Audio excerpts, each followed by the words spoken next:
সুবর্ণচরে খাজা শাহ সুফি আলহাজ হজরত নুন নবী রহমতুল্লাহ মামার বার্ষিক ওরস মাহফিল অনুষ্ঠিত। নোয়াখালী থেকে আবুল বাশারের তথ্য, বিটিচিত্রে ডেস্ক রিপোর্ট।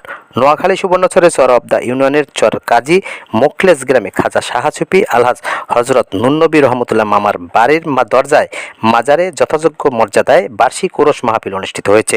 সমস্ত মুসলমানদেরকে তুমি হেফাজত করে গো মাওলা, মাওলা গো মেহেরবানি করে আল্লাহ।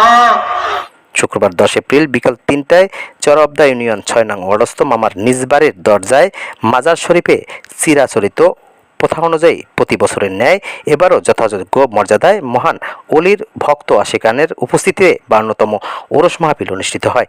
হজরত নুন নবী দরবেশ মামার মাজারে ওরস মাহফিল উপলক্ষে অনুষ্ঠানমালার মধ্যে ছিল গিলাপ ছড়ানো, মাজারের সাজসজ্জা, আলোকসজ্জাকরণ, পবিত্র খতমে কোরআন, মিলাদ মোনাজাত মাহফিল, জিয়ারত, তবারক বিতরণ, আতর গোলাপ ও সুগন্ধি ছিটানো এবং জিকির আজকার।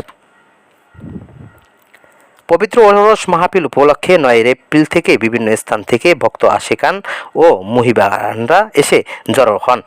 2 দিনব্যাপী বিভিন্ন অনুষ্ঠানমালার শেষে রাতে ভক্ত আশিকানদের নিয়ে খানকাহা অনুষ্ঠিত হয় এবং 10 এপ্রিল বিশেষ মোনাজাতের মাধ্যমে ওরসের সমাপ্তি করা হয়।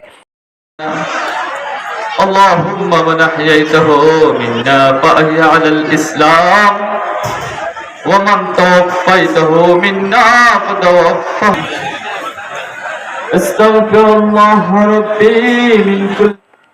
মোনাজাত পরিচালনা করেন নুন নবী মামার মেজ সন্তান হজরত মাওলানা আব্দুল মোতালেব। মাজারে পবিত্র ওরস মাহফিলের উপস্থিত হয়ে ওরস মোবারককে সফল ও সার্থক করার জন্য সকল ভক্ত মুরিদান, আশিকান, মুহিবান ও মিডিয়া কর্মীদের প্রতি কৃতজ্ঞতা প্রকাশ করছেন মাজার পরিচালনা ও ওরস উদযাপন কমিটি।